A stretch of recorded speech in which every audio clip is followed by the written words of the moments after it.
Hi everyone, and welcome to the first episode of Programming with Python for DreamSpace Homespace series. So excited to have you join us.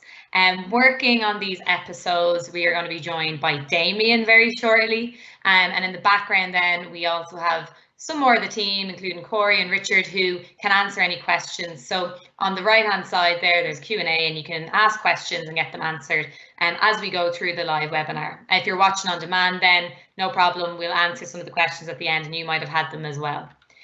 Okay, so this is our first, as I said, first episode of Programming with Python. And before we dive into it, it's important to get some context over what we're looking at and why we're looking at it. So first of all, obviously what we're doing today is we are going to be coding. And what coding is, for those of you maybe who are joining us at a kind of beginner level, is just giving a computer program a set of instructions. So it's getting that computer device to carry out a task for us. Now, some of you might be familiar with coding through different platforms. So you might have used something like a visual-based programming platform, such as Scratch or MakeCode. So in some of our other DreamSpace Homespace webinars, for example, we use MakeCode quite a lot, and it's like what you see there on the screen. It's color-coded and it's blocks, and we can drag them and we can build out our program using them. Some of you might have used other programming languages such as HTML. You might actually have used Python even before, which we're going to look at today. Or you might have used other ones like C++, CSS, or JavaScript. So there's lots of programming languages that we can use, but for the purpose of the next few weeks, what we wanted to do was really focus on one in particular and really make sure that participants to this series get a good feel for one language, and then they can transfer those skills. So our language we've chosen, obviously, for the next few weeks is Python. So the reason that we want to learn Python is, one, it's text-based. So it's bringing you away, maybe if you've only ever used your blocks or your visual program, you're now going to be using a text-based language. The second thing is it's part of the new Leaving Cert computer science curriculum. So anyone who's looking to explore that as a subject, you're actually kind of getting the head start into that now. And even if you're not looking to explore that as a subject, Python is just a really useful programming language to upskill on, because it's behind some of the most powerful technologies that we're developing nowadays. So it's going to be always useful for you to have that skill and that understanding of this language. There's lots of platforms we can write and learn Python in, so that's another good reason. We have options. We can download certain platforms to use, or we can use something like we're going to use today in Azure Notebooks. And then that means we have plenty of opportunity to program with Python. And then the final thing is, once you learn Python, your understanding and knowledge of that text-based code will become a lot better, obviously, and that means you can transfer that knowledge to other languages. So if after a few weeks or after practicing a good bit on this, you decide, actually, I'm going to try out something like JavaScript now, even though there's different rules with that language, you're going to have a really good feel and understanding of the basics of how that works. So that's really good. Now, we are going to be coding in an integrated development environment. So it's called an IDE, and there's tons of them. So I mentioned there you could use a downloaded version, something like Pony, for example. You could use, we could use Azure, we could use REPL or Jupyter Notebooks. So we're actually going to be using Azure Notebooks, and Jupyter Notebooks sit in that. So it's kind of a mix of both. And it just means that our environment is going to be all in the browser. So it just saves you having to download any files or anything like that to your computer. So with that being said, Damien is going to be in that environment now, and he's going to start bringing you through how you're going to get set up and how you're going to work on that. So we're going to go straight into our coding now. All right. So you're going to have to go to notebooks.azure.com.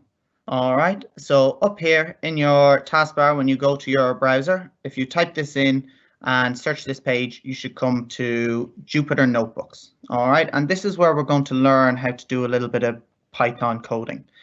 So first of all, you're going to have to either sign in or sign up. All right, so I'm going to go here to sign in. And if you don't have a Microsoft account at the moment, you can create one here and it's free to do so. Or if you have a Microsoft account already, you should be able to just sign in and get going. Just give me one sec. Now, and once you're signed in, we should be able to get coding. So when you get registered and you get signed in, this will be your home screen. And to get to where we want to go, you're going to go up to My Projects here at the top.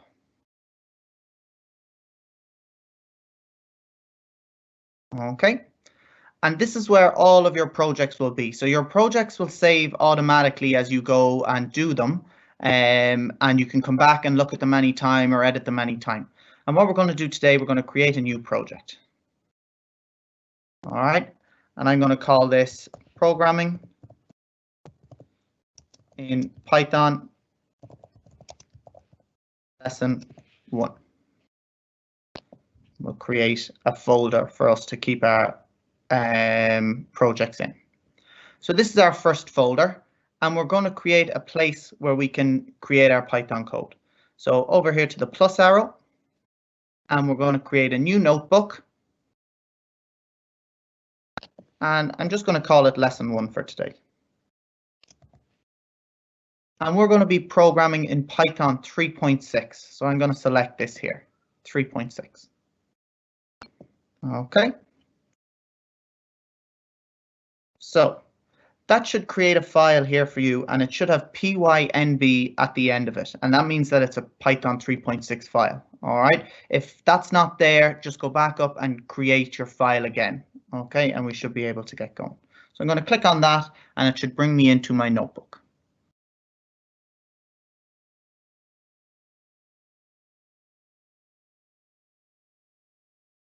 Okay. So this is where we're going to write all our code.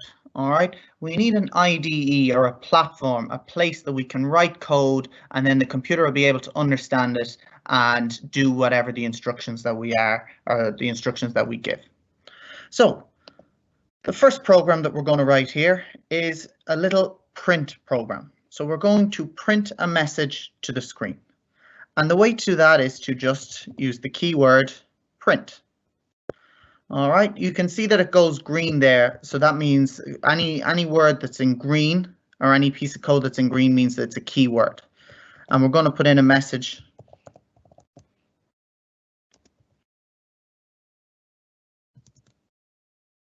We'll just say hello to start. Okay, so this is the first piece of code that I've written. But if I want to get the computer to try and run it or to try and figure out what instructions I have given it, I need to go up here to the top where it says run. All right, and that will run the code that I have just typed. So I click run, and you can see here that my program runs. All right, and it follows the instructions that I've given. And the only instruction I've given is to say print hello. So that's nice and easy. All right, I might just put in another quick message.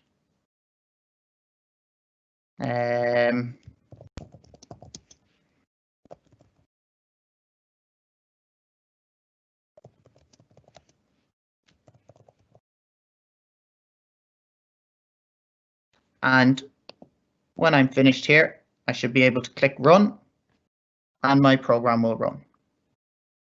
Okay, great. So now we know how to print something and we know how to run a program. All right, which is important. The next thing I'm going to show you quickly is very basic. It's just to put a comment in your code. So sometimes, like these programs here, these little pieces of code that we've written are very simple and very short. So they don't really need any comments, or we don't need to explain anything. But as you go through this, some of the code that you will do will be quite complicated.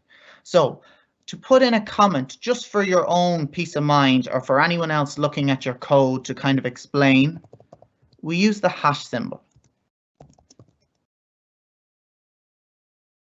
Sorry. This is a comment. So a comment is not seen by the computer.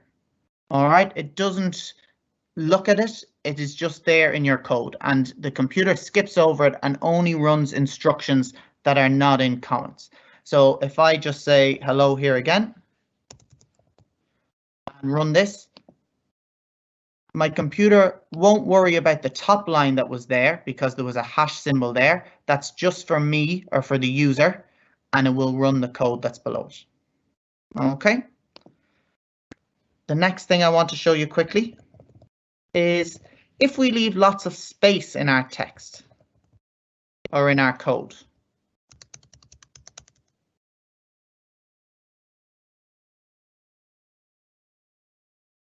If we leave lots of space in our code, get rid of that capital P, the computer ignores that too. So space can be good to help you structure your code, and it leaves it easy to read and easy to follow. You don't want everything stuck together. But when we run this, the computer is going to ignore all this space in the middle. All right, it doesn't really care about that space. It's just going to skip it. So all right, skip through that, Damien, obviously. Yeah. Pardon? So it skips down through that. So people at home don't need to worry about the space if they leave a space in between. No, absolutely not. Yeah, so that space will be gone. Perfect. And then finally, the last thing we'll look at here quickly with prints is what if we get something wrong? If I run this now, we've got this wrong and we've an error. I don't know, Amanda, can you help me spot the error? What's the problem here? Yeah, so print is what we call a keyword in Python. So there's lots of keywords and print is one of them, and it's all lowercase. So I think because you have the capital P there, Damien, it's picking that up as a bug or an error in the code.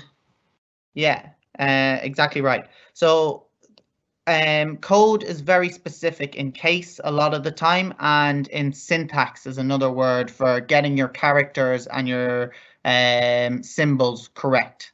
So if you make an error, it's okay. The computer doesn't mind really, but it will tell you where the problem is. So we can see here that it's telling me that there's a problem with the word print.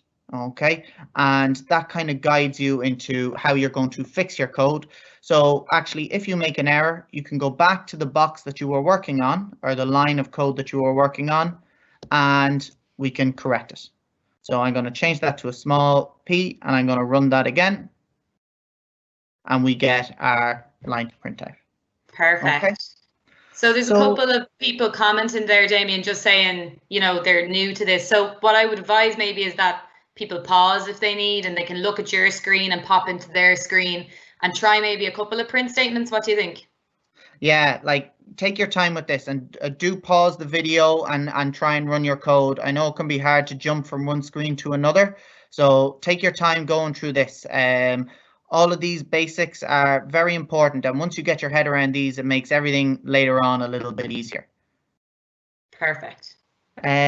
So this is how we print messages out to our computer. But unless we can kind of take variables and do other things, we're kind of limited in how much coding we can do. So Amanda, I think you were going to take us through a little bit on variables. Yeah, will do. So as Damien said, you're seeing your print statements now work. You're able to go in, you're able to give the instructions to the computer to print out that text. But when we start looking at something like a variable, we can do a lot more with our print statements and with our code. So to begin with, let's again assume that maybe some of you have no knowledge of what variables are, and that's important. So some of you might, but let's just begin from the beginning on this one. So variables basically are something that can store information for us. But then they can actually change as we go through our program. So we can set them to store a certain amount of information at the start, and then as our program evolves, you might notice that the variable will update as it goes. And you'll see that actually as we go through our next few weeks. What's really important to note is that we create the variables. So you'll see in a second when we go back to Damien, the variable isn't there as an option, or he doesn't type variable. He just defines something as a variable. He sets it up himself, and then he's able to use that in his program. So let's take this example, okay? So let's think about, for example, that we set a variable called score. So that we say score is equal to 0. So we set that value. So score is the variable and the value is 0 at the start. And say we're looking at something like maybe a basketball game or a game that's tracking basketball results, okay? What we can do is we can write code to say that if the ball goes in the net, the score will increase by 2 points. So that every time the ball goes in the net, that score goes up by 2 points. So that variable that was set with the value 0 at the beginning, actually it will go up to 2. And remember, the variable will change with it. So now that score will be equal to 2. So it will actually update as we go. So that's really, really useful in computer programming. So Damien, if you want to show everyone now how they can actually create a variable and work around with a variable in their notebook, that'd be great. Thank you. So thanks, Amanda, for that. So when we're looking at variables in Python, Python's very smart and it understands when you create a variable as soon as you do it. All right. So with Python, when you create a variable, you need to give it a variable name and you need to give it a value. Now, when probably in maths class, you're sick of seeing variables and stuff, and the variables you usually will see is the letter X. So if I write X equals to hello, this means that there's a space in memory called X, and in that space, we've saved a variable called hello.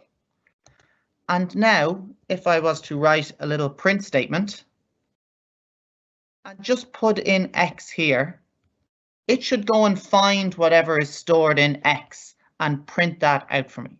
So if I press run here, instead of writing the letter X in here, it writes the word hello because that's what we have saved in the letter X.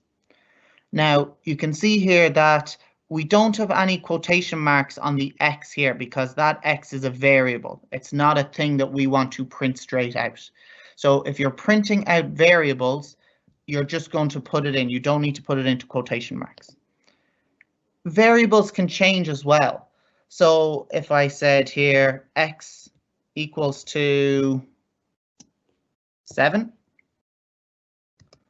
and then underneath I put that X is equal to 10. So two different numbers, two random numbers. If I print X this time, what do you think X would equal to? So hopefully here it will let X equal to 7 at the beginning, but then it will overwrite it. So we can change variables, as Amanda said, and when we run this, it should just be the second value. So we have changed X from being 7 to being 10. All right, and this is very useful because we can do lots of different calculations and we can change values and stuff like that. All right. Finally, when you're working with variables, it is good to give them good names. All right, X and Y can be a little bit confusing when you're programming kind of bigger programs and more complicated programs. So you can use words as variable names. So if I was asking someone for their name, I would probably call the variable name. So name. So then I know that when I am looking at variables in my code, name means somebody's name. Okay. So be careful with how you name variables. Two things I would say about naming variables. You can't use keywords as variable names. So when you're making a variable, this word here can't be print because that's already a keyword. And the other thing is when you're making variables, there can't be any spaces in a variable name. So if I write a variable name called first name, this will be a problem for the computer. I think.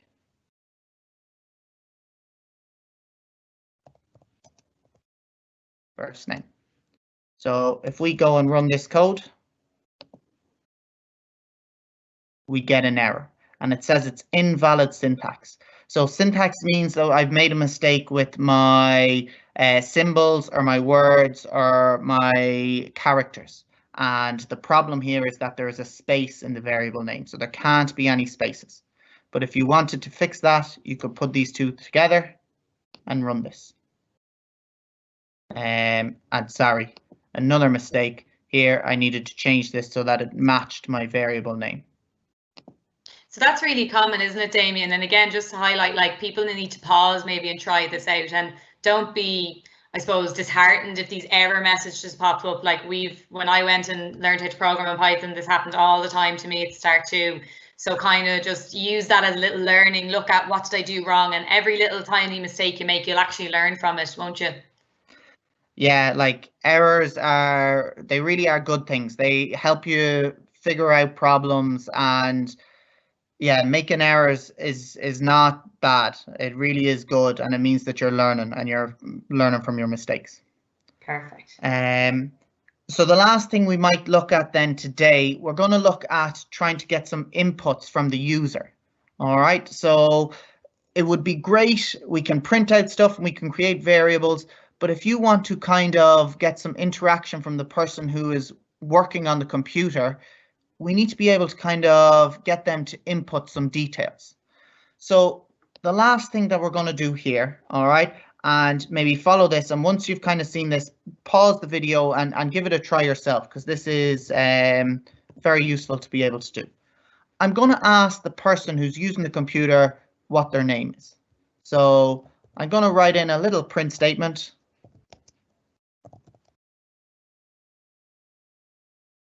Okay. So when I run this, the computer will write out what is your name, but then it needs to be ready to take something back for the person who's using the computer to be able to write something back. So what we need here is we need a variable, and I'm going to call this variable name because that's what I'm collecting. But I need another keyword called input, and we need brackets after our input. So what's happening here is whenever in code you have written the word input in Python code, the computer stops or takes a break, and it waits for the person who is using the computer to give it some information. All right. And then, sorry. And then what we'll do, we'll just print out name. And what will happen here is we won't print out name like NAME. It will go and find whatever is saved in name and write it into this print statement. So if we try and run this now, I get a message, what is your name? And here you can see that the computer or the program is waiting for me to enter in some information. So I will enter in some information, I'll give it my name, and I'll press enter. And then you can see that it prints out my name. All right, it prints out whatever I have entered in there. So okay. That's pretty cool. So we could use that in a variety of ways, really, Damien, the idea of getting the computer program to ask for information and take in that information and then actually do something with it as well. Yeah, like it makes things very interactive, and like it can be used in so many different places. One place it can be used is kind of in a bit of a form, or if you're signing up for something, you'll often be asked to put in your email address and your details and stuff, and this is just the code that's in the background working there. It's printing something to the screen and then waiting for inputs. So it's used an awful lot. So the last thing then today, before we go and give you a bit of a challenge, we're going to just kind of structure this a little bit nicer, because right now it's great that we're asking a question, but we're not really getting the results that we would like, or we'd like it to kind of look a little bit better. So I'm going to ask the question again. All right, so what I might do, I might go up and copy this code. It's always good to be able to copy code and use it again. So I'm going to ask for someone's name. All right, and I'm going to wait for the input, and then I'm going to print out something a little bit better. All right, what I'm going to do, I'm going to print out a box around my code. And how I'm doing that is just I'm using the hyphen key to put some text in there. Now, if we wanted to print out exactly as it is, it needs to go into quotation marks. So we can't forget that. But if you do forget that, it will get an error, and that's no problem. We can fix that. Then I'm going to have another print statement underneath. and I'm going to print a little line. I'm going to put in name, and I'm going to put in a colon. Now, if here, so here in this print statement, it's going to write out all of this stuff. But then after this, I wanted to print out what I've saved in name up here. So we can mix variables and print statements together, but we have to use a comma. So if I put a comma in here and type name, what this will do is it will print the line and then the name here and then my semi or my colon, and then it will stop printing that stuff and it will put in whatever I've inserted into name or whatever I've inputted. Okay, and then I'll go down to my last line and I'm just going to close that box. So I'm going to do some more hyphens here. So let's run this and see what it looks like. And if you do need to pause it and type it in yourself and kind of work with it, please do pause the video and give it a try yourself. So it asks me for my name. I enter my name and you can see there that it's put it into kind of a box. All right, and that looks pretty even. I'm missing a little line here at the end. So what I could do is I could go back to that second line that's there. If I want to go back to putting in some text, I'm going to have to use another comma and use my quotation marks again. And I'll put in that line. We'll try there and see if that works.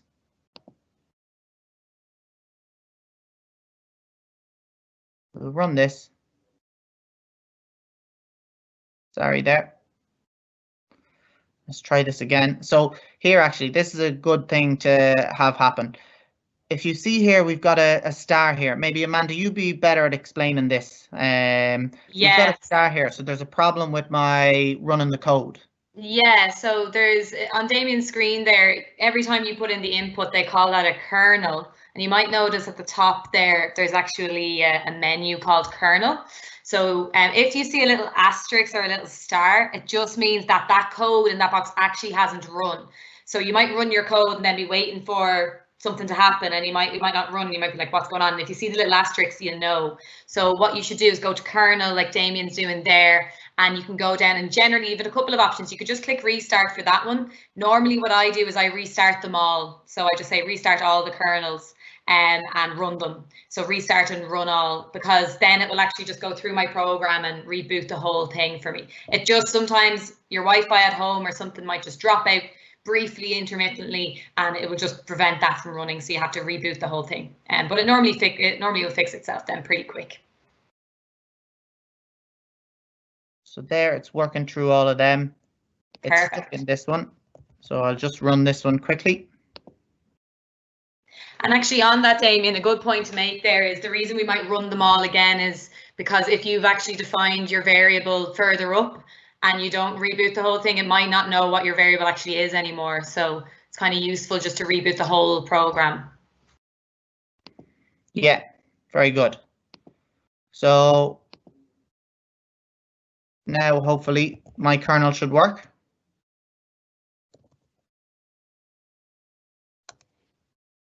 And then I get my name there. So we'll try and run this one here now.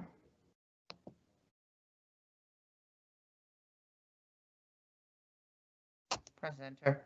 And it gives me my box with my name and my actual name. Great. Yeah. Okay. And just if some people at home, I suppose, are thinking, well, what use is this? We're literally starting at the beginning now, and we've looked at really important concepts like print, variables, and inputs. And when you start building up the knowledge, one of the first assignments I had in Python, and I think Damien, you might have had it too, was to actually create a game of Hangman. And obviously, if you're creating something like a game, if you think about what needs to happen, it needs to get a username, it needs to tell the user, welcome to the game, this is how many letters are in a word, and so on. So actually, you need all of this foundational knowledge that we're looking at and we'll build now on each week. So this is a really good start if you pause today and literally play around, because practice is actually really important with this as well, isn't it, Damien? Yeah, it really does take a little bit of time to get used to it. But once you do get used to it, it sticks with you and it'll come back to you pretty quickly. So give it a try, take your time with it and see how you get on. Perfect. Okay, so we'll just do a recap now over what we've learned.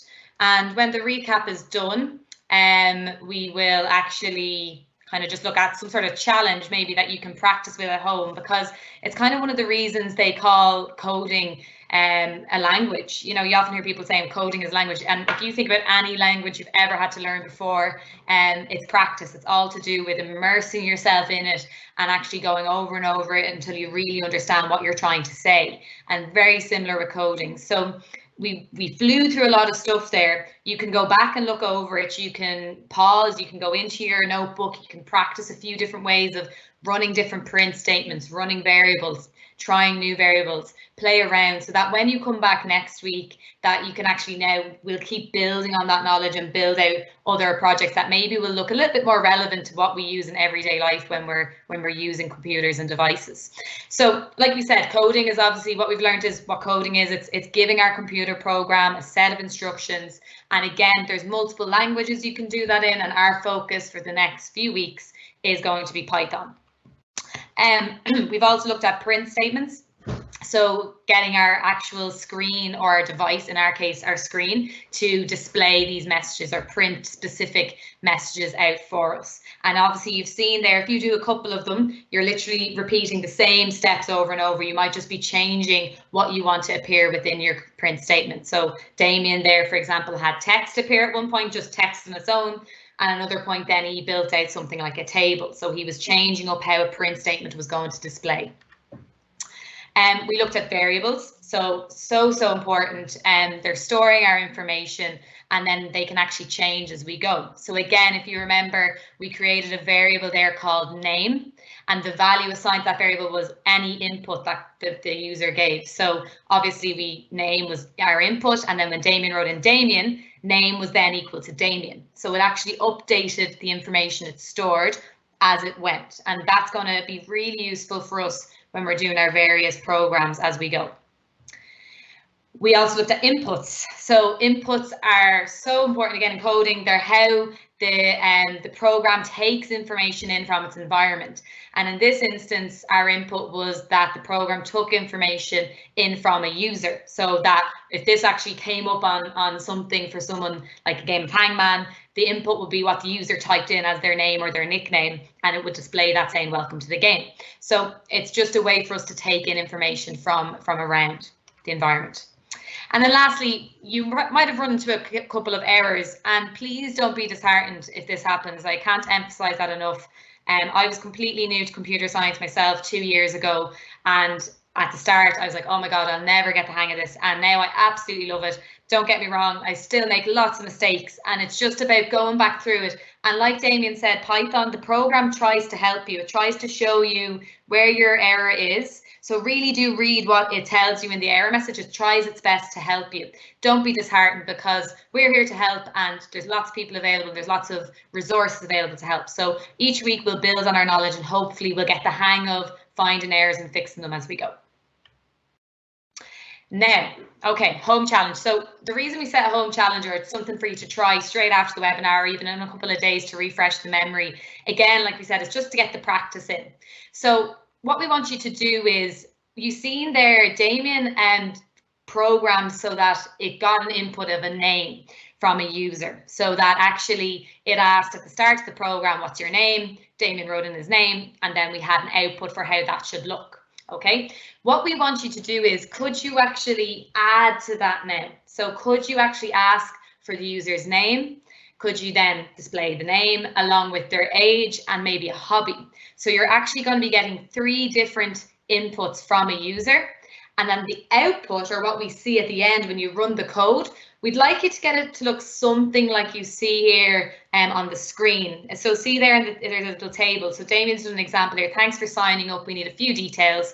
Enter your name, Michael. That's great. Your age, 17. Could you feel your favorite hobby? Football. And then we have our little table, which you saw Damien build an example of there at the end of the webinar. So we want you to maybe just add to what we've just done there. See how you get on. You might encounter a couple of errors. No problem. Just go back and try and tweak it and see how you go. At the start of the next webinar, we will do this ourselves as a recap. So we will actually run out the name, age, and hobby. Maybe not age if I'm doing it. and we'll see how we go. Okay. Okay, so we're just going to have a quick, there was a couple of Q&As there just to do with the coding. So Damien, we might just take a couple of questions here and just address them just so everyone's really clear. So yeah, so there was a question about upper and lowercase letters, the importance of the size of the letter, so big letter, small letter, uppercase, lowercase. Do you want to just explain the importance of that? So with your keywords need to be exactly as they are. So the majority of them have all lowercase letters like print and input that we've seen today. And there are one or two that have uppercase letters, but we'll look at them later. Other than that, if you've got things inside your quotation marks, it doesn't matter if they are uppercase or lowercase.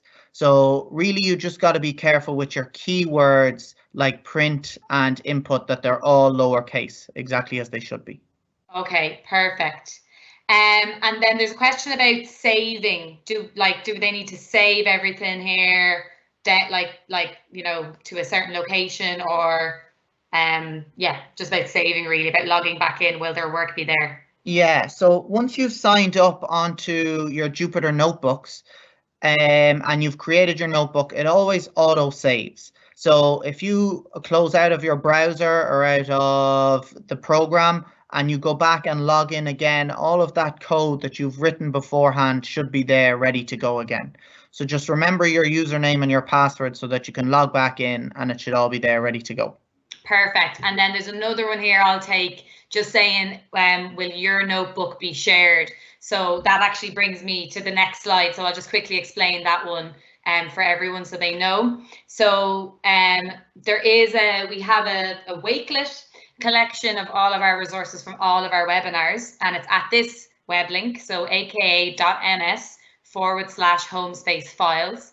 If you go to that website, you'll see there's an area for programming with Python and a link. So if you go there, you'll see all the resources that we're going to build across the weeks. And what we can do is we can put a link to Damien's notebook. So you could actually open exactly as Damien's screen was there, so that you can see exactly what was done, as well as recapping over the video. And this video will also be available tomorrow. By tomorrow, roughly, we'll put out some information about that, and you'll find that on the link and the programming with Python area as well, so that you can actually, if you needed to look back over it, or if people wanted to share it with friends or students or whoever, that they could share that on to start us off. So thanks to everyone for watching today, and hopefully you got the hang of those basics, and you can join us then next week to build on that as we go. So thanks everyone, bye.